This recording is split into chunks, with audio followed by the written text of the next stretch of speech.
Hi everybody, this is Ravi Nallapareddy from precision academy. ఈరోజు ఆంధ్ర మూమెంట్లో రెండవ భాగం ఆంధ్ర మహాసభలు. చాలా ఇంపార్టెంట్ టాపిక్ ఇది ఎగ్జామ్ పర్స్పెక్టివ్లో. అలాగే ఆంధ్రుల యొక్క చరిత్ర, ఆధునిక చరిత్ర తీసుకున్నప్పుడు 40 సంవత్సరాలు 1910 నుంచి, అంటే ఇక్కడ 13 నుంచి లెక్కేసుకోండి, మొట్టమొదటిది 53 దాకా, ఆ మధ్యకాలం ఒక 40 సంవత్సరాల కాలం నేను మీతో చర్చించడం జరుగుతుంది. ఇది ఒక క్వశ్చన్ ఆన్సర్ రూపంలో మనం డిస్కస్ చేస్తుంటాం కాబట్టి ఒక క్వశ్చన్ ఏంటంటే, analyse the role of Andhra Mahasabha in the development of Andhra movement which culminated in the creation of Andhra state. Andhra రాష్ట్రం ఏర్పడడానికి దారితీసిన ఆంధ్ర ఉద్యమంలో ఆంధ్ర మహాసభ పాత్రను విశ్లేషించండి. ఆంధ్ర మహాసభల యొక్క కాంట్రిబ్యూషన్ ఏంటి ఆంధ్ర రాష్ట్ర అవతరణకి అన్నప్పుడు, ఇది మొట్టమొదటి మహాసభ నుంచి 53 దాకా జరిగిన సభలన్నింటినీ గురించి మనం చర్చించమన్నారు. దీంట్లో ఏం చేస్తానంటే ముఖ్యమైన సభలన్నింటినీ చర్చించడం జరుగుతుందన్నమాట. అంటే చాలా ఇంపార్టెంట్ ఏవైతే అనిపిస్తాయో వాటి గురించి అన్నమాట. ఇప్పుడు అవేకనింగ్ అనేది స్టార్ట్ అయింది. నేను ఇంతకుముందు సెషన్లో చాలా క్లియర్గా ఎక్స్ప్లెయిన్ చేశాను ఏ ఏ కారణాల వలన ఆంధ్రులు ప్రత్యేక రాష్ట్రం కావాలని కోరుకున్నారు. So social, economic, political, historic డైమెన్షన్స్లో విశ్లేషించాం మనం ఎందుకు ఆంధ్రులు ఒక ప్రత్యేక రాష్ట్రం కావాలన్నారు అని. సో దానికోసం అని చెప్పి ఆంధ్ర మహాసభ అనేది మొట్టమొదట ఆంధ్ర కాన్ఫరెన్స్ బాపట్లలో 1913లో బిఎన్ శర్మ గారి అధ్యక్షతన జరిగింది. వాళ్ళకు ఒక ప్లాట్ఫామ్ దొరికింది. This is a platform. ఒక ఎక్స్ప్రెషన్ కోసం ఈ భావాలు కలిగిన వాళ్ళందరూ అక్కడ ఒక ప్లాట్ఫామ్ లాగా ఫామ్ అయింది. అక్కడ ఏమైంది, ఒక డిమాండ్ పెట్టడం మొదలుపెట్టారు. సపరేట్ యూనివర్సిటీ, ఫస్ట్ మొదలు పెట్టడమే యూనివర్సిటీతో మొదలు పెట్టారనమాట. ఆంధ్రులకి ప్రత్యేకమైన విశ్వవిద్యాలయం కావాలి, అక్కడే తెలుగు మీడియం ఇన్స్ట్రక్షన్స్ ఉండాలి. సో ఇది ఎడ్యుకేషను, లిటరరీ అండ్ టెక్నికల్, అంటే ఈ ఎడ్యుకేషన్ ప్రమోట్ చేయాలన్న, సాహిత్యాన్ని, మరి సాంకేతిక రంగంలో ఇట్లన్నిట్లో కూడా మనకి ఒక ప్రత్యేకమైన యూనివర్సిటీ కావాలా, కాలేజెస్ కావాలా అని చెప్పారు. దీంట్లో మొట్టమొదట మనం చెప్పింది ఆంధ్ర మహాసభల్లో ఇది బాపట్లో. ఇంకా necessity for Andhra province was mooted, అంటే మొట్టమొదటిసారి చర్చకు వచ్చింది. తర్వాత పబ్లిక్ డిస్కషన్స్ మొదలైనవి. ఏమన్నా ప్రత్యేక రాష్ట్రమే ఉంటే మంచిదా అన్న చర్చ మొదలైంది. కొండా వెంకటప్పయ్య, పట్టాభి సీతారామయ్య, ఈ కొండా వెంకటప్పయ్య గారు అతి ప్రముఖులు అనమాట. ఆంధ్రుల కోసము, తెలుగు వాళ్ళ కోసము తప్పించిపోయారు. ఆయన చివరిది సమావేశం దాకా ఈయన ఉన్నారు. మొదటి నుంచి చివరి దాకా ఆయన ఈ 40 సంవత్సరాలు ఆంధ్రోద్యమంలో చాలా ఇంపార్టెంట్ రోల్ ప్లే చేసిన ఆయన. వీళ్ళు ఇప్పుడు భోగరాజు, పట్టాభి సీతారామయ్య వీళ్ళంతా కూడా జాతీయ రాజకీయాలు, మన నేషనల్ కాంగ్రెస్, గాంధీకి దగ్గరగా ఉంటూ అలా ఉండడం. అయితే వెంకటప్పయ్య గారు మాత్రం మెజారిటీ ఆంధ్రప్రదేశ్ గురించి పోరాటం చేశారు. రాయలసీమ అంతా టూర్ చేయడం, ఆ ఫస్ట్ మీటింగ్లో డెసిషన్ తీసుకున్నారు. ఉత్తరాంధ్ర, రాయలసీమ వెళ్ళి అక్కడ కూడా సపోర్ట్ గార్నర్ చేయండి. మొట్టమొదట దీనికి సెంట్రల్ ఆంధ్ర, కోస్టల్ ఆంధ్రాలో ఎక్కువ దీనికోసం అని చెప్పి ప్రత్యేకంగా కావాలి రాష్ట్రం అని కోరిక కలిగింది. అయితే రాయలసీమ, ఉత్తరాంధ్ర వాళ్ళని కూడా కలుపుకొని రావాలి కదా, వాళ్ళు ఒక్కరే అడిగితే బాగుండదని చెప్పి వీళ్ళందరికీ మొబిలైజ్ చేయడం కోసం వీళ్ళిద్దరూ వెళ్ళారు. తర్వాత సెకండ్ సెషన్ జరిగింది. సెకండ్ సెషన్ విజయవాడలో జరిగింది. రెండవది విజయవాడలో జరిగింది. సో ఈయన ఆంధ్ర భీష్మ జ్ఞాపతి సుబ్బారావు, ఆంధ్ర భీష్మ అన్నమాట. ఈయన చాలా గొప్ప పేరుకి జ్ఞాపతి సుబ్బారావు. సో ఇది గుర్తుపెట్టుకున్నాం మనము. 1914లో న్యాపతి సుబ్బారావు గారు, సో ఆంధ్ర భీష్మ బిరుదాంకితులు. ఆయన ఒక జర్నలిస్ట్, ఒక లైబ్రరీ పర్సన్, లిటరరీ పర్సన్, తర్వాత social reformer, freedom fighter. So ఈయన మంచి రచయిత కూడా. తర్వాత సంఘ సంస్కర్త, స్వాతంత్రోద్యమంలో పాలు పంచుకున్న వ్యక్తి. ఆయన వచ్చి సపరేట్ ఆంధ్ర ప్రావిన్స్ రెజల్యూషను ఈ 1914లో 13లో చర్చకు వచ్చిందని చెప్పాను కదా, 14లో ఒక రెజల్యూషన్ పాస్ చేశారు. సో ఓవర్వెల్మింగ్ మెజారిటీతో 1914లో ఒక ఓవర్వెల్మింగ్ మెజారిటీతో ఏం జరిగింది ఆంధ్ర మహాసభల్లో అనేది చూస్తే, మొట్టమొదటి అంటే రెండవ మహాసభలోనే మాకు ప్రత్యేక రాష్ట్రం కావాలని కోరుకున్నారు. తర్వాత ఇంకా 40 సంవత్సరాలు నడిచింది ఈ కోరిక అనేది. ఇక్కడ జస్ట్ రెజల్యూషన్స్ పాస్, ఏదైనా ఇప్పుడు ఇండియన్ నేషనల్ కాంగ్రెస్లో మాకు స్వాతంత్రం కావాలంటేనే వచ్చేసిందా? సో రెజల్యూషన్ పాస్ చేసుకున్న తర్వాత మళ్ళీ పోరాటం చేయాల. తర్వాత మూడవ మహాసభ 1915లో మూడవ మహాసభ జరిగింది. అయితే రాజా రామనాయంగార్, సో రాజా రామనారాయణింగార్ అని ఆయన రాజా ఆఫ్ పానగల్, కాళహస్తి దగ్గర, ఇది పానగల్ అంటే కాళహస్తి దగ్గర ఉంటుంది. సో ఇది కాళహస్తి కూడా ఉంటుంది దాంట్లో. దానికి ఆయన రాజా, జమీందార్ అనుకోండి, అప్పుడు రాజా అనేటోళ్ళు జమీందార్. ఆయన తర్వాత మద్రాసు రాష్ట్రానికి, ఉమ్మడి మద్రాసు రాష్ట్రానికి ముఖ్యమంత్రి, అంటే ఆయన అక్కడ సీఎంగా ఉన్నారు, అంటే ప్రైమ్ మినిస్టర్ అనేటోళ్ళు అప్పుడు. సో దానికి ఉన్నారు ఆయన. Reiterated the demand for separate Andhra province, మళ్ళీ కూడా రీఇటరేట్ చేశారు దీంట్లో. Along with demand that the mother tongue be made the medium of instruction in secondary schools. ఇది ప్రత్యేక రాష్ట్రము అనేదే కాకుండా మాతృభాషలో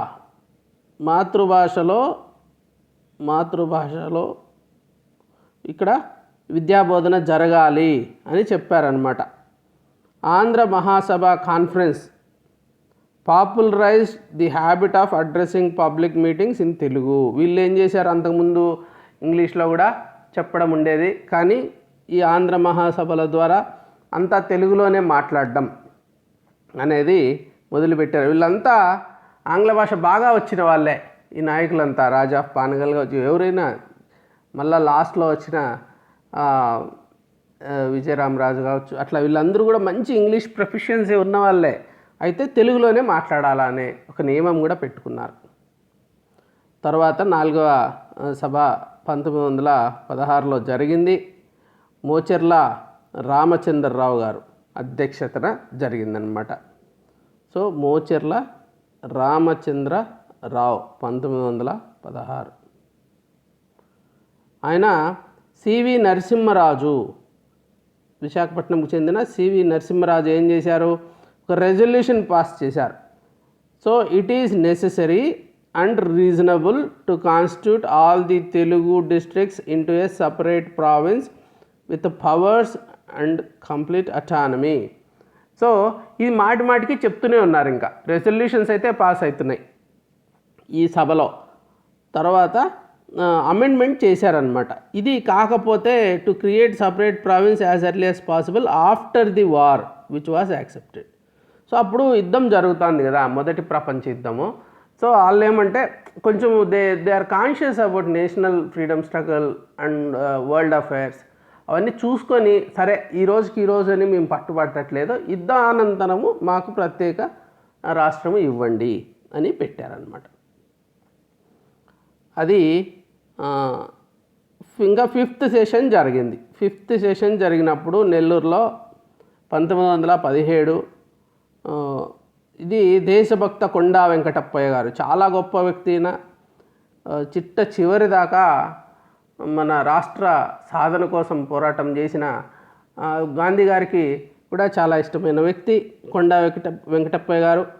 సో ప్రెసిడెన్షియల్ అడ్రస్లో ఇంకా నీడ్ ఫర్ అర్లీ ఫార్మేషనే కాకుండా stress the importance of self government. అంటే మన మొత్తం దేశ స్థాయిలో ఇది సపరేట్ కాదు, మొదటి నుంచి చెప్తూనే ఉన్నారు వీళ్ళు. ఆంధ్రోద్యమం అంటే ఇదేదో జాతీయోద్యమానికి భిన్నమైంది కాదు, దాంట్లో భాగమే. ఈ రెండు కాంప్లిమెంటరీ అని చెప్తూ వచ్చారు. సో మనకు వీళ్ళు ఈ ఆంధ్రోద్యమంలో పాల్గొన్న వాళ్ళే దేశానికి స్వాతంత్రం కావాలని కూడా పోరాటం చేశారు, అవి కూడా కోరుకుంటూ వస్తున్నారు. ఈ సర్కార్స్కి రాయలసీమకి డిఫరెన్సెస్ అనేటివి మొదలైనవి. సో రాయలసీమ వాళ్ళు ఒప్పుకోవట్లేదు, ఇది మాకేం లాభం లేదు, మాకేదో అన్యాయం జరిగే ఛాన్స్ ఉంది, మేము సపరేట్ ఆంధ్ర వస్తే అన్నట్టు ఆ డిఫరెన్సెస్ అనేటివి స్టార్ట్ అయినాయి.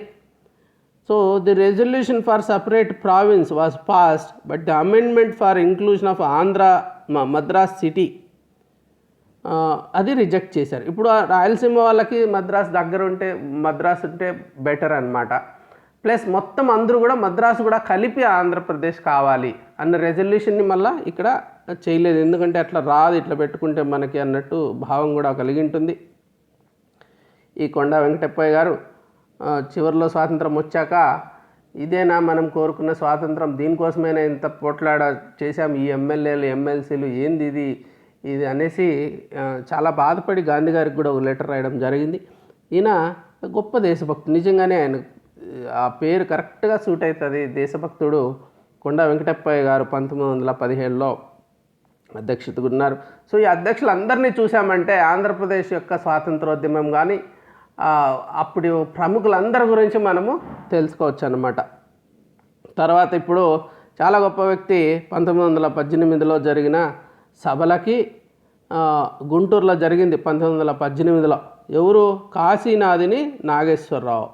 కాశీనాథుని నాగేశ్వరరావు అంటే 3 ముఖ్యమైన విషయాలు తెలుసుకోవాలి, గుర్తుపెట్టుకోవాలి ఎప్పుడు మనం. అమృతాంజనం అది ఈయనే ఆల్మోస్ట్ 100 years అయినా సర్వైవ్ అయింది. చాలా రెవల్యూషనరీ, ప్రతి దానికి సర్వరోగ నివారణి అనేవాళ్ళం మేము చిన్నప్పుడు. సో అన్నిటికీ అదే అమృతాంజనం. దాంతో చాలా రిచ్ అయిపోయారు ఆయన. చాలా పెద్ద ప్యాలెస్ ఒకటి కట్టుకున్నారు మద్రాసులో, దాని పేరే శ్రీబాగ్. ఇంటి పేరు అంటే మామూలుగా ఏమనుకుంటాము కాశీనాథుని, అది కూడా చాలా ఫేమస్ కాశీనాథుడు అనేది. అలాగే ఇంటికి కూడా పేరుంది.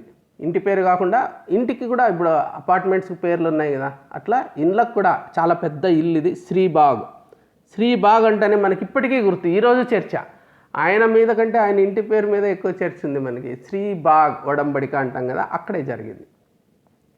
అది రాయలసీమ. ఇక్కడ చెప్పాను కదా రాయలసీమ కొన్ని ప్రత్యేకంగా ప్రాబ్లమ్స్ ఉన్నాయి, అదంతా కూడా వీళ్ళ ఇంటికి పిలిపించి డిస్కషన్స్ చేయించి సర్ది చెప్పారనమాట శ్రీబాగ్ ఒడంబడిక. తర్వాత ఆంధ్రపత్రిక అతి ముఖ్యమైనది. అన్నిట్లో ఆంధ్రోద్యమం కావచ్చు, జాతీయోద్యమం కావచ్చు, లైబ్రరీ ఉద్యమం కావచ్చు, మూడింటికే ఆధారంగా నిలిచింది ఆంధ్రపత్రిక. చాలా గొప్ప. ఇప్పుడు నాకు ప్రజెంట్ న్యూస్ పేపర్స్ మీద ఏం రెస్పెక్ట్ లేదు, కానీ అఫ్కోర్స్ హిందూ లాంటివి ఇంగ్లీష్లో, తెలుగు పేపర్లంతా ప్యాంప్లెట్స్ అయిపోయినాయి. అప్పుడు అట్లా కాదు, చాలా గొప్ప ఉన్నతమైన విలువలతో కూడిన ఆంధ్ర పత్రిక ఆయన ఓనర్షిప్లో, ఆయన సంపాదకీయంలో నడిచినటివి. సో ఇది మనం గుర్తుపెట్టుకోవాలి ఆయన గురించి. ఈ ఎవరెవరి గురించి మనకు వస్తుందో వాళ్ళ గురించి కొన్ని అడిషనల్ ఫ్యాక్ట్స్ కూడా తెలుసుకున్నాం మనము. ఏమన్నారంటే ఈ ఆంధ్ర మహాసభలో total rejection of Montagu reforms, అవి కూడా వీళ్ళేమంటే జాతీయ ఉద్యమం కూడా ఇక్కడే ఒక ఆల్మోస్ట్ కాంగ్రెస్లో ఉన్న వాళ్ళందరూ దీంట్లో కూడా ఉంటారు కాబట్టి అక్కడ మళ్ళీ మాంటేగు చేమ్స్ఫర్డ్ వాళ్ళు చెప్పినటివి రిజెక్ట్ చేసేసారు. ఏమి వాడు సపరేట్ ఆంధ్రప్రదేశ్ కావాలని మాంటేగుకి రిప్రజెంట్ చేసినా కానీ వాళ్ళు పట్టించుకోలేదు. సపరేట్ ఆంధ్ర రాష్ట్రానికి వాళ్ళు పట్టించుకోకపోవడంతో ఇది రిజెక్ట్ చేశారు. ఇది ఒక స్పెషల్ సెషన్ అనమాట. అంటే మాంటేగు రిజెక్ట్ చేయడం కోసము మెయిన్గా అనుకోవచ్చు. వాళ్ళకి ఇచ్చారు, మాకు సమ్మతం లేదు వాళ్ళు చెప్పిండేది మాంటేగుది అనేసి వీళ్ళు ప్రత్యేక సమావేశం అనేది జరిగింది 1918లో కాశీనాథ్ నాగేశ్వరరావు అధ్యక్షతన. తర్వాత standing committee of Andhra Mahasabha. So 1920లో ఏం జరిగిందంటే స్టాండింగ్ కమిటీ అది ఒకటి ఫామ్ కావడం. Andhra provincial Congress committee 1920 to enhance their political representation they proposed government of India that Telugu district should be allotted not less than 1/2 of total number of elected seats. So ఒక మొత్తం మీద సగం ఉండాలి తెలుగు వాళ్ళకే అనేసి. 2 సీట్లు assign to the university of Madras, 1 should be reserved to the northern districts. అది ఈ రెజల్యూషన్ పాస్ చేసినారు. ఇంకా 4 seats in council of states allocated to Madras presidency, 2 should be reserved for Telugu districts. ఇలాంటివి కొన్ని స్టాండింగ్ కమిటీలో రెజల్యూషన్స్ అయినాయన్నమాట. తర్వాత సిల్వర్ జూబ్లీ కాన్ఫరెన్స్ జరిగింది, 25వ ఆంధ్ర మహాసభ. ఆ మధ్యలో కూడా చాలా ఆంధ్ర మహాసభలు ఉన్నాయి, అవి కూడా ముఖ్యమైనటివే. వాటి గురించి నేను లిస్టు చివరిలో మొత్తం చెప్పేస్తాను. సో ముఖ్యమైన ఇప్పుడు ఈ మొదట 5-6 మహాసభల తర్వాత జరిగిండేది ఏమిటంటే కొంత రెపిటేషన్ ఉంటుంది, ఇంకా రాలేదు త్వరగా ఇవ్వండి అట్లా. సో విజయవాడలో 1937 సో కడప కోటిరెడ్డి గారు అధ్యక్షతన జరిగింది. ఆయన they gave vent to the suspicion of Rayalaseema and appeal to the Circar leaders to win back the confidence of Rayalaseema by providing safeguards. So Sribagh ఒడంబడిక ఆ సంవత్సరంలోనే జరిగింది. ఇప్పుడు చాలా పీక్ వచ్చాయి, ఇంకా ఆంధ్ర రాష్ట్రం ఏర్పడే అవకాశాలు కనిపిస్తున్నాయి. సో అప్పుడు మా సంగతి ఏంటి, మాకు నీళ్ళు ఏంటి, మాకు ఉద్యోగాలు ఏంటి అనేసి రాయలసీమ వాళ్ళు మరొకసారి గట్టిగా తమ గొంతును వినిపించారు. Safe guards related mainly to the location of the capital. So అప్పుడే క్యాపిటల్ సమస్య అనేది చాలా పెద్ద సమస్య అది వచ్చింది, ఎక్కడ ఉండాలి రాజధాని. సో ఈ రాయలసీమ వాళ్ళకి మరి ఏం చేస్తారు, మాకేమిస్తారు, మా సంగతి ఏంటి, నీళ్ళు ఏంటి, రాజధాని ఏంటి, ఉద్యోగాలు ఏంటి, మా సంగతి తేల్చండి. So parity of representation in the ministry, సర్కార్స్కి రాయలసీమకి మినిస్ట్రీలో ఎంతమంది ఉంటారు. Execution of irrigation projects like Tungabhadra ఇట్లాంటివి, వీటన్నిటి గురించి చర్చ అనేది జరిగింది. కడప కోటిరెడ్డి గారు, ఇప్పటికీ కడపలో ఒక పెద్ద సెంటర్ ఉంది కోటిరెడ్డి సర్కిల్ అని, చాలా గొప్ప వ్యక్తి, కడప జిల్లాలో పుట్టిన చాలా గొప్ప వ్యక్తి. తర్వాత 38 చూడండి, ఈయన మామూలుగా మనము ఎక్స్పెక్ట్ చెయ్యము, సర్వేపల్లి రాధాకృష్ణన్ ఆంధ్ర మహాసభలకి అధ్యక్షత వహించారని. కానీ 38లో ఆయన అధ్యక్షత వహించారు. ఆయన చాలా గొప్ప ఉపాధ్యాయులు, లిటరరీ పర్సన్, ఆ తర్వాత ఫిలాసఫర్. ఇతను భారతదేశంలోని చాలా గొప్ప ఫిలాసఫర్. ఇతను ఫిలసాఫికల్ థింకింగ్ ఉన్నవాడు, ఎన్నో గొప్ప పుస్తకాలు అనాలిసిస్ చేశారు, భగవద్గీత ఇట్లాంటి వాటి మీద. అందరూ రెస్పెక్ట్ చేస్తారు, మహాత్మా గాంధీ కూడా రెస్పెక్ట్ చేస్తారు ఇన్ని. ఆయన మద్రాసులో జరిగిన ఈ సమావేశానికి సర్వేపల్లి రాధాకృష్ణన్ గారు అధ్యక్షత వహించారు. ఇంకా areas of Mysore, Hyderabad, Orissa, Tamil districts, చాలా లార్జ్ పాపులేషన్ ఉంది ఇక్కడంతా. ఆంధ్రోద్యమం అంటే ఆంధ్ర రాష్ట్రం ఒక ఫిజికల్ బార్డర్సే కాదు, దాన్ని దాటి కూడా తెలుగు వాళ్ళు ఎంతోమంది ఉన్నారు. వాళ్ళందరికీ తెలుగు మీడియంలో ఏ రాష్ట్రంలో ఉన్నా విద్యాబోధన అవకాశాలు కలిగించాలి అని చెప్పి రెజల్యూషన్ పాస్ చేసుకున్నారు వీళ్ళు. ఇంకా ఏం చేశారంటే empowering the Mahasabha president to meet the secretary of state and present demand for Andhra province. తర్వాత సెక్రటరీ ఆఫ్ స్టేట్ని కలిసి, మీరు పర్సనల్గా ఇక్కడ మనం రెజల్యూషన్స్ చేసుకుంటున్నాం వినట్లేదు, మీరు పర్సనల్గా వెళ్ళి కలవాలని చెప్పి ప్రెసిడెంట్కి వీళ్ళు చెప్పడము, అధికారం ఇవ్వడం జరిగింది. తర్వాత 41 సో ఇది విశాఖపట్నంలో జరిగింది. సర్ విజయానంద్ ఆఫ్ విజయనగరం, ఆయన పాపులర్లీ నోన్ యాజ్ సర్ విజయ.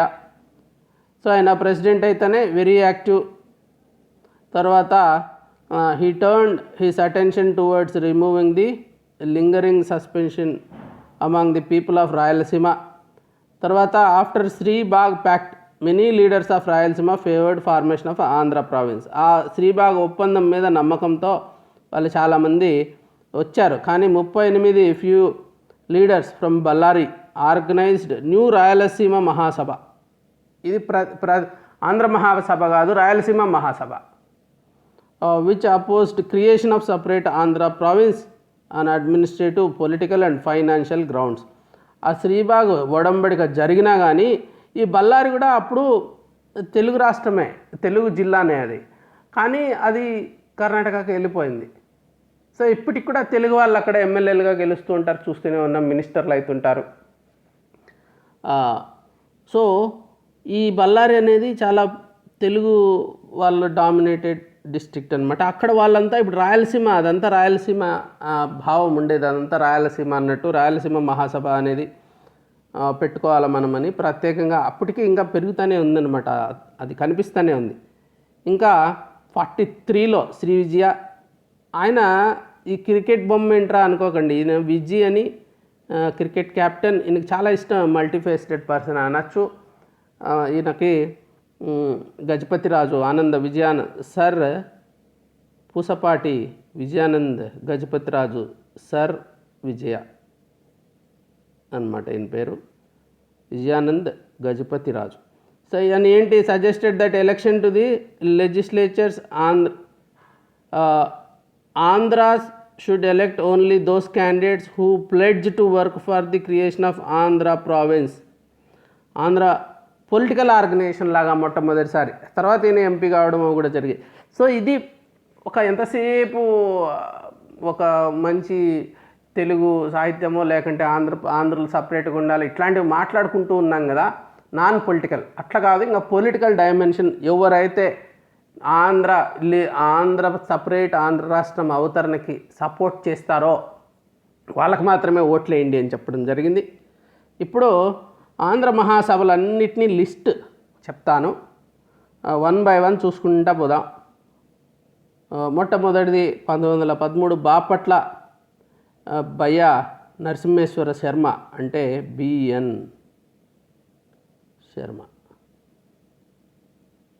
తర్వాత 1914 విజయవాడలో న్యాపతి సుబ్బారావు.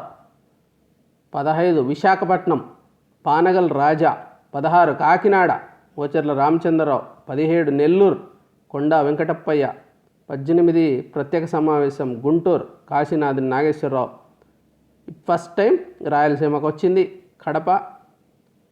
1918 నెమలి పట్టాభిరామారావు. 19 అనంతపురం గాడిచర్ల హరిసర్వోత్తమరావు. 20 మహానంది ఆర్కాట్ రంగనాథ మొదలియార్. మళ్ళా బరంపురం వెళ్ళిపోయింది. 1921 కోటగిరి వెంకటకృష్ణారావు. గంపలగూడెం జమీందార్ గారు, ఆయన రాజా. తర్వాత 22 చిత్తూరుకు కూడా వచ్చేసింది ఆంధ్ర మహాసభ, వేదం వెంకటరాయ శాస్త్రి. 24లో మద్రాసులో సర్ సిఆర్ రెడ్డి గారు, చాలా గొప్ప వ్యక్తి. మొట్టమొదట ఆంధ్ర యూనివర్సిటీ రావడానికి చాలా రోల్ ప్లే చేశారు. ఆయన జస్టిస్ పార్టీలో ఉండి, ఆ జస్టిస్ పార్టీలో ఇతన్ని భరించలేక, సరే ఇతను వెళ్ళిపోతే బాగుంటుంది అనుకుంటే ఆంధ్ర యూనివర్సిటీ ఇస్తే వెళ్తాడని ఇచ్చేయడం, ఆయన దాన్ని తీసుకొచ్చి విశాఖపట్నంలో ఆంధ్ర యూనివర్సిటీ పెట్టి, చాలా గొప్ప వ్యక్తి. కట్టమంచి రామలింగారెడ్డి గొప్ప క్రిటిక్, తెలుగులో క్రిటిక్, అన్ని రంగాల్లో ఉన్నారు ఆయన. తర్వాత 25లో మచిలీపట్నం సామి Venkatachalam Shetty.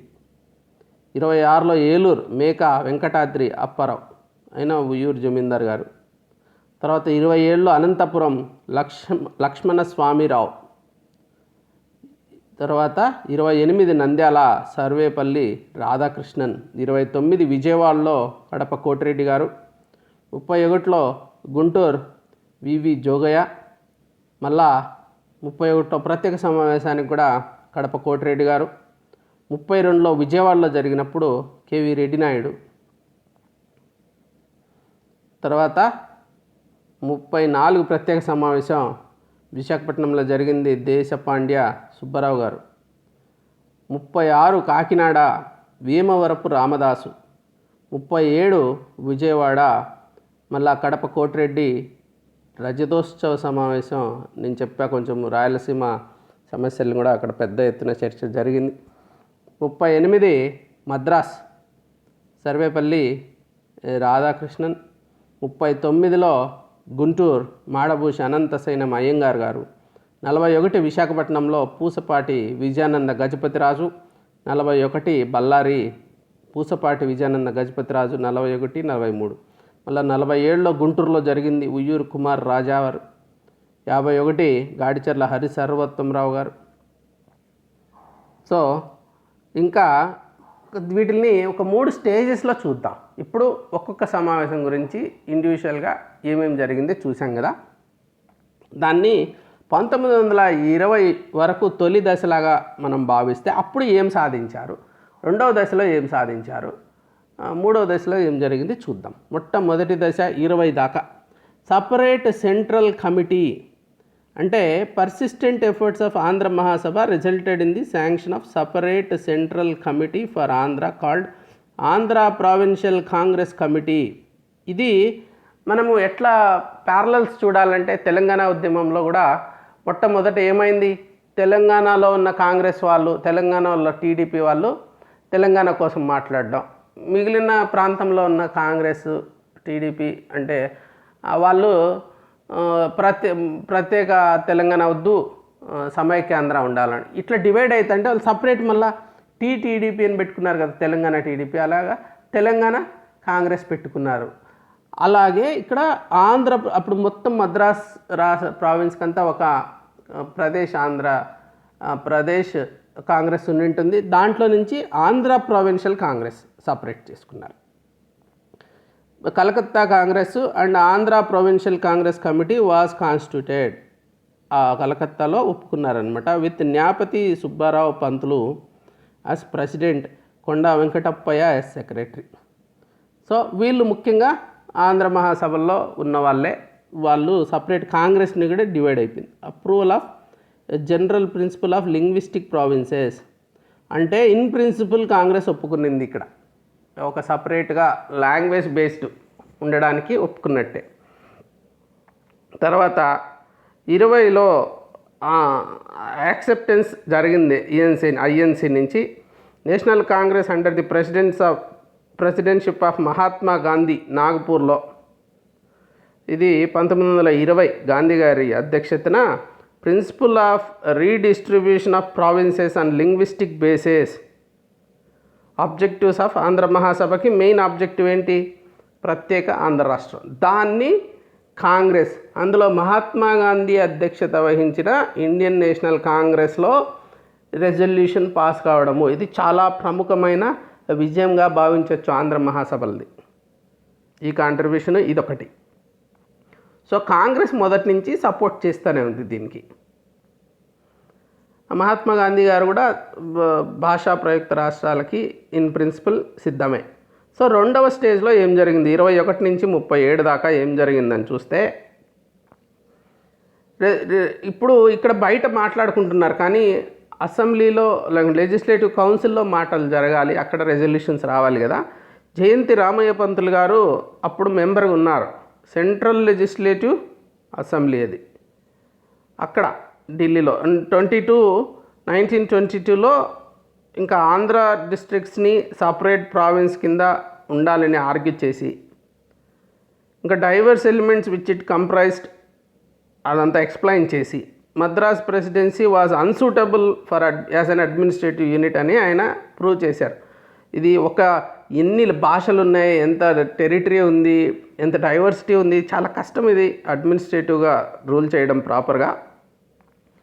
Under responsible government provinces should be homogeneous అని చెప్పారు. ఈ ప్రావిన్సెస్ ఈ భిన్నత్వంలో ఏకత్వం అంటాం కదా, అది దేశానికి సంబంధించింది. ఒక్కొక్క రాష్ట్రం వల్ల హోమోజీనియస్గా ఉండాలి. అన్ని మళ్ళీ రాష్ట్రంలో కూడా ఈ డైవర్సిటీ ఉంటే అడ్మినిస్ట్రేషన్ కష్టమవుతుంది అని చెప్పారు. Madras presidency was in any case two large for efficient administration, చాలా పెద్దది అని చెప్పారనమాట. తర్వాత రౌండ్ టేబుల్ కాన్ఫరెన్స్ జరిగింది కదా, దానికి వివి జోగయ్య పంతులు, మోచర్ల రామచంద్రారావు, రాజా బొబ్బిలి వాళ్ళని పంపడం జరిగింది. వాళ్ళకి they were requested to place the resolution before the British public. ఇక్కడ చేయడం కాదు, ఇక్కడ వాళ్ళకి చెప్తా అంటే వినట్లేదు. అక్కడ అక్కడికి వెళ్తున్నారు కదా, అక్కడ ఇది కూడా మాట్లాడండి అని. ఒక కంట్రీకి స్వాతంత్రంతో పాటు ఇది కూడా ఒక ప్రపోజల్ లాగా, ఒక సపరేట్ లింగ్విస్టిక్ బేసిస్ మీద మాకు ఒక సపరేట్ స్టేట్ కావాలని చెప్పండి. ఎందుకంటే స్వాతంత్రోద్యమంలో పాల్గొన్నవారు ఆంధ్రోద్యమంలో పాల్గొన్నారు దాదాపు ఒకరే కాబట్టి రెండూ ఉంటాయి వాళ్ళకి మనసులో. They place the matter before the under secretary of state for India who promise to give it due consideration. అయినా చూస్తాను, పరిశీలిస్తాను అని చెప్పారు. వీళ్ళు వెళ్ళి అక్కడ కలవడం జరిగింది. అది ఒక కాంట్రిబ్యూషన్ కింద మనం అనుకోవచ్చు. తర్వాత ఇంకా కూడా ఏం జరిగిందంటే శ్రీబాగ్, ఇది చాలా ముఖ్యమైన విషయం. మొట్టమొదటి నుంచి కూడా నేను ఇంతకుముందు సెషన్లో కూడా చెప్పాను. ఒక కార్టూను ఆంధ్ర కృష్ణా పత్రికలో వచ్చిన కార్టూను, రాయలసీమ ఇది నమ్మట్లేదు, రాయలసీమకి మేలు జరుగుతుంది ఆంధ్ర రాష్ట్రంలో అని వాళ్ళు నమ్మట్లేదు, వాళ్ళకి నీళ్ళు వస్తాయని నమ్మట్లేదు. 100 సంవత్సరాలు అయింది, ఇప్పుడు కూడా అదే సమస్య అలాగే ఉంది. వాళ్ళ అపనమ్మకాలకి బేసిస్ ఉంది. వాళ్ళు ముందే పసికట్టారు, ఇది రాయలసీమ ఇక్కడ కలిస్తే మా అభివృద్ధికి భంగం కలిగే అవకాశం ఉందని వాళ్ళు ముందే పసికట్టారు. ఇప్పుడు ఏమంటాము, రాయలసీమ బీద ప్రాంతము, లేకుంటే అక్కడ పంటలు పండవు, వానలు పడవు అంటే అన్నది పోతానే ఉంది. దానికి ఏమి వాళ్ళ రాయలసీమ నుంచినే కదా ఎంటర్ అవుతుంది, వెళ్తుంది. సో వాళ్ళకి నీళ్ళు ఇవ్వకుండా లాస్ట్ దాకా తీసుకెళ్ళి అక్కడ వాడుకుంటున్నప్పుడు మరి వాళ్ళ అభివృద్ధి వాళ్ళు అడగడము న్యాయపరమే. సో ఈ ఉత్తరాంధ్ర కూడా అభివృద్ధి నోచుకోలేదు, కానీ వాళ్ళు అంత ఓకల్ కాదు, వాళ్ళు అంత గట్టిగా అడగరు. నాయకులు కానీ చైతన్యం కానీ రాయలసీమలో ఎక్కువ. వాళ్ళు అడిగారు, వాళ్ళు అడుగుతున్నారు ఎన్ని 100 సంవత్సరాల నుంచి.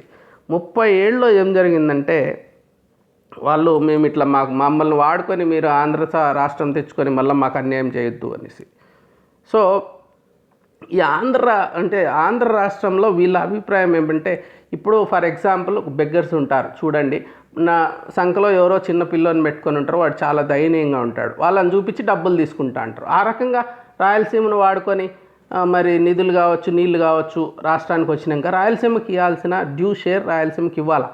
ఇది వీళ్ళ పర్స్పెక్టివ్. మమ్మల్ని చూపిస్తారు కానీ మాకు రాదు అభివృద్ధి అనే అభిప్రాయంతో డిఫరెన్సెస్ చాలా ఎక్కువ వచ్చాయి. ఆంధ్ర మహాసభలో మనం ప్రస్ఫుటంగా చూడొచ్చు రాయలసీమ వల్ల డిఫరెన్సెస్ అనమాట. అయితే శ్రీబాగ్ ఒడంబడికలో అది మొత్తం వాళ్ళని కన్విన్స్ చేయడం జరిగిందనమాట. ఎందుకంటే కాశీనాథన్ నాగేశ్వరరావు ఇటు పెద్దోళ్ళు ఉన్నారు అక్కడ, వాళ్ళంతా ఏం కాదు, బాగా చూసుకున్నాము, మనమంతా కలిసిపోదాం, అన్నదమ్ములం, మనదంతా ఒకటే రక్తం, ఒకటే భాష, మనం ఈ భేదాలు వద్దు, మనం కలిసి ఉన్నాము అని చెప్పి వాళ్ళకి చెప్పుకోవడం జరిగింది. Leaders of both the regions sat for an agreement in Sribagh. So ఈ కమిటీ ఏం డిస్కస్ చేసింది, conditions to be fulfilled if Rayalaseema should cooperate with the coastal districts in the demand for Andhra province. దాంట్లో ఏముందంటే ఒక university, 2 university centers are to be developed under the Andhra University, one at Vizag, another at Anantapur. So 2 కావాలి, ఒక వైజాగ్ ఒకటే university వచ్చిందంటే సరిపోదు, మాకు కూడా కావాలి, 2 ఈక్వల్గా ఉండాలి, మాకు కూడా ఇంపార్టెన్స్ ఇవ్వండి అన్నారనమాట. ఇవన్నీ కూడా అప్పుడు అగ్రిమెంట్స్ అయినా కానీ అవి ఇంప్లిమెంటేషన్ ప్రాపర్గా కాలేదు. ఎందుకంటే ఇమ్మీడియట్గా ఆంధ్ర రాష్ట్రం రాలేదు, ఎప్పుడో 53కి వచ్చింది, అప్పటికి 37 మర్చిపోయారు వాళ్ళు. సో ఓ 15 ఏళ్ళు జరిగిపోయింది కదా, పాద్ది అయిపోయింది.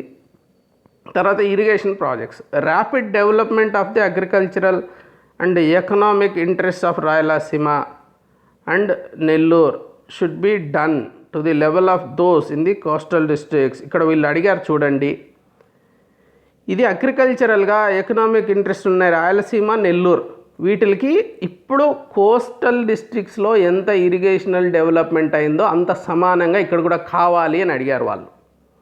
In respect of utilisation of waters of Tungabhadra, Krishna, Penna, 10-year exclusive attention shall be given to in respect to major projects beneficial to Rayalaseema projects. ఇప్పుడు మనం పోతిరెడ్డిపాడు అంటున్నాము, గొడవలు అవుతున్నాయి, మరి అప్పుడే అడిగారు వాళ్ళు, మాకు రాయలసీమ కోసం ప్రాజెక్ట్స్కి 10 సంవత్సరాలు, ఇంకా వేరే ఏం ఆలోచించకండి, రాయలసీమ కోసము ఈ ఇరిగేషన్ ప్రాజెక్ట్స్ 10 సంవత్సరాలు ఇంకా వేరే ఆలోచన లేకుండా చెయ్యాలా అని చెప్పడం జరిగింది. Whenever the question of sharing waters arise, the needs of Rayalaseema are to be first met అని వాళ్ళు అడిగారు. ఫస్ట్ రాయలసీమ నీడ్స్ అయిన తర్వాతనే వేరేటి ఆలోచించుకోవాలా మీరు నీళ్ళ విషయంలో అని. అయితే అన్నిటికీ సరే అన్నారు. తర్వాత 100 ఏళ్ళు అయినా కానీ ఏమీ లేదనమాట, ఇప్పటికీ ఒక 80 ఏళ్ళు అయిపోయింది దాని మీద. సో రాయలసీమ ప్రాజెక్ట్స్ ఏమి కంప్లీట్ కాక చాలా చాలా చిన్నవి అయినాయి. జీరో అని చెప్పలేము. అయితే కోస్తాలో ఉన్న ఎంత ఇరిగేషనల్ ఫెసిలిటీస్ ఉన్నాయి సెంట్రల్ కోస్తాలో అంత కావాలని వాళ్ళు అడిగారు అప్పుడే. అయితే దీనికి జరగకపోవడానికి మరొక కారణం ఏమై ఉంటుందంటే 53లో ఆంధ్ర రాష్ట్రం వచ్చింది. ఇవన్నీ జరిగి ఉండాలి. శ్రీబాగ్ అనేది ఎవరికి మధ్యలో జరిగింది? రాయలసీమకి సర్కార్స్కి పెద్దల మధ్యలో, లేకుంటే ఒక వడంబడిక లీడర్స్ మధ్యలో. అయితే 53లో ఆంధ్ర రాష్ట్రం అవతరించినప్పుడు ఇవి జరిగి ఉండాలి. కానీ అంతలోనే మళ్ళీ 56లో మొత్తము విశాల ఆంధ్రప్రదేశ్ ఏర్పడింది కాబట్టి అక్కడ తెలంగాణ ఒకటి వచ్చింది, మళ్ళీ పెద్ద మనుషుల ఒప్పందం ఒకటి వచ్చింది, అక్కడ తెలంగాణ నీడ్స్ కూడా వచ్చేసాయి. ఇవంతా పోయిందనమాట ఒక రకంగా. ఈ రెండు ప్రాంతాల మధ్యలోనే జరిగింది మొదటిదాకా సర్కార్స్ రాయలసీమ. తెలంగాణ కూడా రావడం, వాళ్ళ డిమాండ్స్ వాళ్ళు పెట్టడం, ఈ రెండు ప్రాంతాలు కలిపిన దాంతో వీళ్ళు తెలంగాణ వాళ్ళు అగ్రిమెంట్ చేసుకోవడం జరిగింది. కాబట్టి ఇది కొంచెం వెనుకబడింది. మొత్తం కొత్త ఈక్వేషన్స్ ఫామ్ అయినాయి. So decentralisation, the location of university head quarters and the high court shall be in different regions. ఇప్పుడు యూనివర్సిటీ ఒక చోట పెట్టండి, రాజధాని ఒక చోట పెట్టండి, హైకోర్టు ఒక చోట పెట్టండి అడిగారు వాళ్ళు. So educational capital, executive capital, మరి జ్యుడిషియల్ క్యాపిటల్ అన్నట్టు అనుకోండి ఒక రకంగా ఆ టైంలో, ఇప్పుడున్న పేర్లు అప్పుడు వాడితే. సో ఈ రకంగా ఒక చోట రాజధాని ఉంటే అక్కడే యూనివర్సిటీ వద్దు. అప్పుడు యూనివర్సిటీ అంటే ఒకటే రాష్ట్రానికి. సో అక్కడే యూనివర్సిటీ వద్దు, వేరే చోట పెడదాం యూనివర్సిటీ, ఒక చోట జ్యుడిషియరీ పెడదాం అని చెప్పి వాళ్ళు అడిగారనమాట. అట్లే వాళ్ళు ఒప్పుకున్నారు. దీనికంతా ఒప్పుకున్నదే ఇది. ఈరోజు కొత్తగా కర్నూలుకి మరి హైకోర్టు అంటానే ఏదో సన్నాయి నొక్కులు నొక్కడం కాదు, ఇది ఎప్పుడో 30 ఏళ్ళలో ఒప్పుకున్నదే. While the university may continue to be where it is, the High Court and metropolis are to be located suitable places in coastal districts and Rayalaseema. Choice shall be given to Rayalaseema. ఇక్కడ ఇంకొక ముఖ్యమైన విషయం, వాళ్ళకి ఏం కావాలో వాళ్ళదే choice. Capital కావాలన్నా, court కావాలన్నా, ఏది కావాలి అనేది వాళ్ళ చాయిస్ ఉండాలి. సో ఎన్ని క్లియర్గా వాళ్ళు ఒప్పుకున్నారు, అందరూ ఒప్పుకున్నవే ఇవి. సో క్యాపిటల్ చాయిస్, అందుకే కదా తర్వాత కర్నూలు ఇచ్చారు, తర్వాత పోయింది అది. ఇప్పుడు రాజధాని హైదరాబాద్కి వచ్చేయడంతో అభివృద్ధి అంతా హైదరాబాద్కి వెళ్ళిపోయింది. సో కర్నూలు అలాగే ఉండిపోయింది. సో ఇది వాళ్ళు అడిగారు, కానీ కొన్ని జరిగాయి. అంటే మళ్ళీ 53లో మనకి ఆంధ్ర రాష్ట్రం అవతరించినప్పుడు ఇవి ఇంప్లిమెంట్ చేశారు. కొంచెం ఉంది విల్లింగ్నెస్, వాళ్ళ అగ్రిమెంట్ చేసుకున్నాము చెయ్యాలని. కానీ తెలంగాణ రావడంతో ఈక్వేషన్స్ దెబ్బతిని రాయలసీమ నుంచి అది కాస్త ఈ వాటరు, ఇరిగేషన్ అలాగే ఉండిపోయింది. సర్కార్స్లో జరిగిపోయిన డెవలప్మెంట్ రాయలసీమకి రాలేదు. తర్వాత క్యాపిటల్ కూడా పోయింది. అది జరిగిందనమాట. తర్వాత స్టేజ్ 2లో ఇంకేం జరిగింది, ఆంధ్ర యూనివర్సిటీ రావడం జరిగింది. ఇది చాలా గొప్ప